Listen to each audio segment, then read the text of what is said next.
Farzand har bir ota-onaning o'zilmas umidi, ko'ngil quvonchi, nijot yulduzi va umrining davomchisi. Farzandlarni atrofli, ilmli, safoliq, kelgusiga yaramli qizbosar qilib yetishtirish har bir ota-onaning muqaddas burchi. Bilqut farzand tarbiyasi bolalarning yaxshi hamrohi, ota-onalarning farzand tarbiyalashiga qobil yordamchisi bo'lib qolgusi.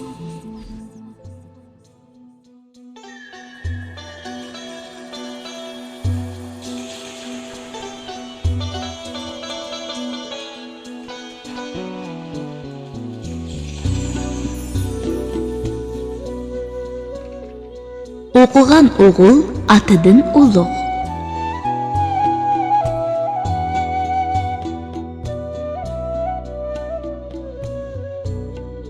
Muhtaram buvay nasihatini davomlashtirib mundaq deydi.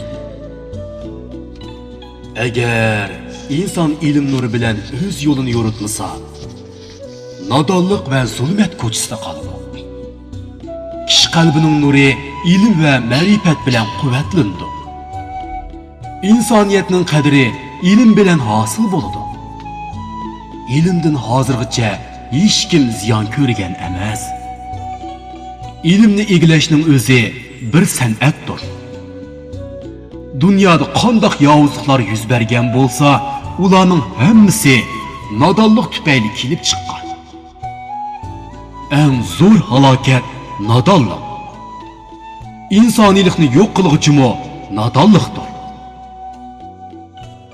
Atrofliq ilm tahsil qilgan va ilm nur bilan xulqini yaxshilagan odam har qanday yerda izzat topadi. İlim ayol uchun zinnat.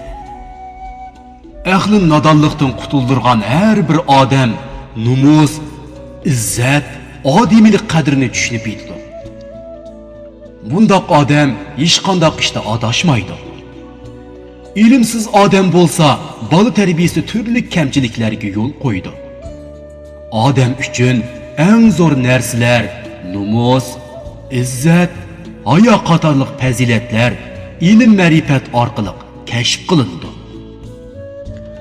Donolar ilmni mol-mulkdan afzal deyishdi. Aytishlaricha, ilm mig'iz bo'lsa, boylik uning po'sti.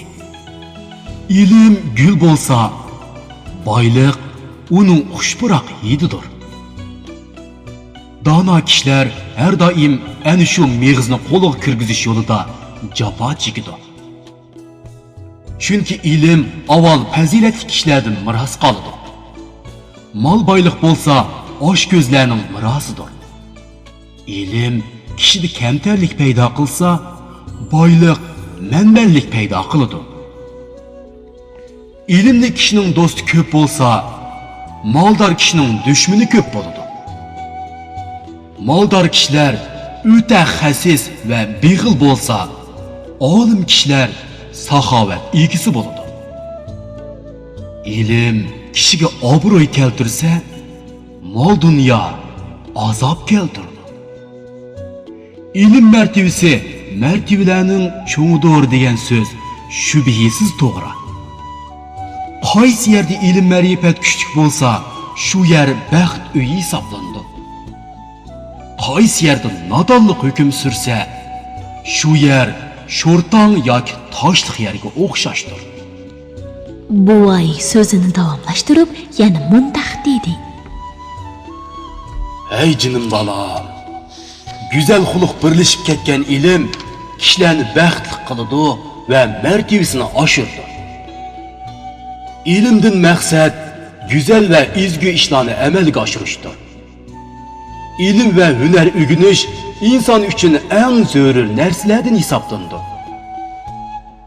Her qandaq narsaning mohiyatini o'qib bilish, jahondagi voqea hodisalarning yaxshi va yomon taraflarini bilib bilish, odamlarning qadr qimmatini to'g'ri tushunish, oilaning farovon yashashini to'g'ri uyushtirish. Qisqasi qilib aytganda, her tarafli mukammal bo'lish uchun ilm va hunar o'rganish zarur ehtiyojlardan biridir. İlim ve edep bütmez hazine. Kimki onunğa ega bolsa, qadr qimmati yuqori bo'ladi. Fazilatga faqat ilm sharfi bor odam loyiq. Bilmagan ayib emas, bilmaganni bo'yniga olmaslik ayib. Odamlar seningdan o'rganmasa, sen odamlardan o'rgan. Ilm shundoq narsaki, hamma kuch sarflanmasa, qo'lga kirmaydi. Xalqimizda o'qigan o'g'il otidan ulug' deydigan hikmat bor. Nima uchun shundoq deyildi? Nima uchun? Bu haqda hammamizga ibrat bo'lg'idek bir hikoyat bor. Shundoqmi buva? Uningda qandoq voqea hikoyat qilindi? Uningda mundoq voqea hikoyat qilindi. Buningdan uzun zamonlar ilgari yiroq bir makonda Zaman zo'rning tomosha ko'rning bo'lgan ekan. Ashu zamonda ashu yurtda bir podshoh hukmdor ekan. Shu podshohning zamonasida bir odam o'g'lini maktabga o'qitgan ekan. Bir kuni bu bola maktabga ketib yetib, podshohga yo'liqib qoldi. "Voy bola, o'qib qaysi darsga kelding?" deb so'rabdi podshoh. Bola kitobning 700lik degan darsiga kelgan ekan. Ammo podshohning savoliga 700lik deb javob berishdan qo'rqib, "100lik degan darsga keldim" deb javob beribdi. Podshoh bolaning kitobini ilib ko'rib, "Nemishqa yolg'on aytsan?" deb qayibdi. Biliqut farzand tarbiyasi. "O'tdiganda sizga 700lik demak tas keldi, shuning uchun 100lik dedim" debdi bola. Podshoh bolaning so'zlaridan xursand bo'lib, uningga bir tilla beribdi. Bola: "Podshoh xursand bo'lsa, birni emas, 10ni beradi" deb tillani olmabdi. Shuning bilan podshoh bolaga 10 tilla berib ketib qoldi. Bir necha kundan keyin podshoh oddiy kiyimlarni kiyib, bozorga chiqib, yilqi bolaning otasiga yo'liqib qoldi. U odam moy setib o'ltirgan ekan. "Men qancha tanga?" deb so'rabdi podshoh. 6 tanga deb javob beribdi moychi. "Voy, bozorda moy 4 tangaga sotilyapsa, sen nemishqa 6 tangaga sotsan?" debdi podshoh. "Olsang ol. Olmasang yer bari adash" debdi moychi qo'pollik bilan. Podshoh o'rdisiga qaytib, navkarlarga moychini tutib kelib, darg'a esishni buyuribdi. Maktabdan qaytib kelgan bola uydagilardan bo'lgan ahvolni o'qibdi-da, darhol podshohning o'rdisiga qarab yo'l oldi. Bola o'rdiga yetib borganda, jallod otasining o'lim hukmini o'qiyotgan ekan. Podshoh bolani ko'rib, "Bu bir necha kun oldida mendan 10 tilla olgan bola-ku. U nima uchun bu yerga kelgandi? Bu odam uning otasimi ya?" deb o'ylab.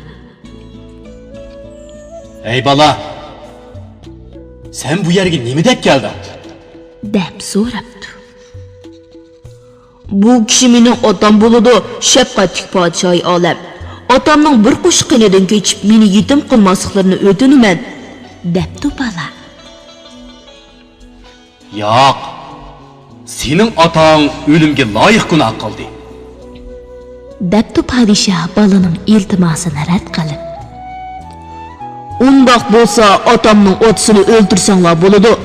Otamni qaytirib berib yetinglar" debdi bola qaysarlik bilan. "Nemishqa?" deb so'rabdi podshoh. "Otam meni maktabga o'qitqachqa, men sizdan 10 tilla ola oldim. Otamni otasi o'qitgan bo'lsa, uni sizdan 10 tilla ola olgan bo'ladi.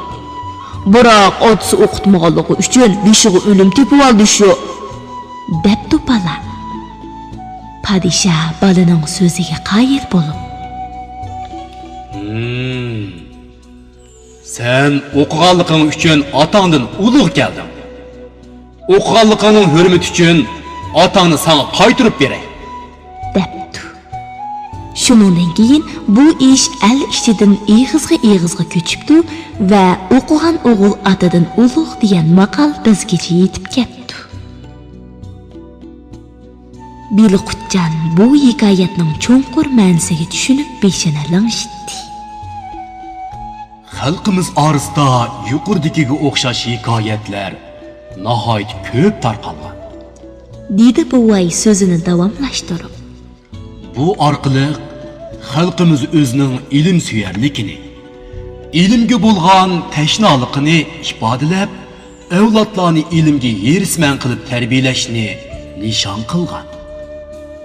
Cho'nglarning kichiklarni ilmlik bo'lishga yetaklashi, otaning bolani tarbiyalashi xalqimiz orasida ilmga havas qilishdek umumiy kayfiyat borliq keltirgan.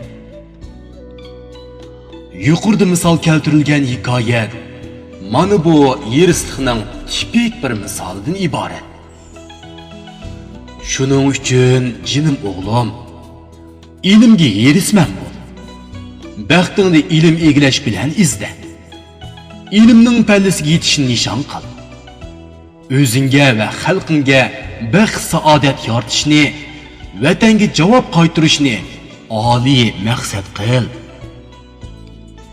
Muhtaram buvay Biliqutjanga bu so'zlarimga nima deysan degandek nazarda qaradi.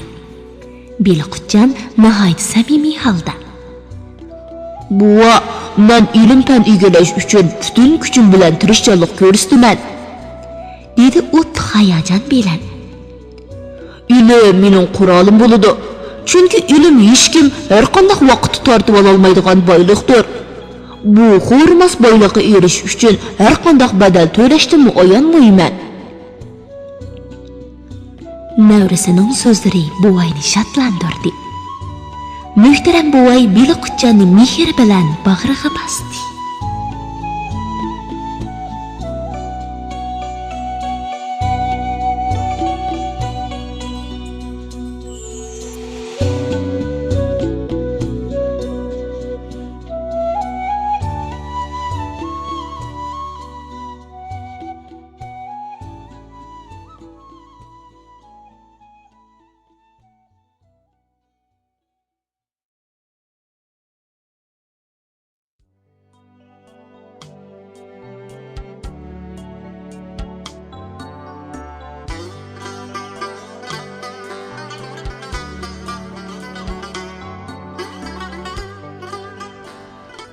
İlimning xosiyati.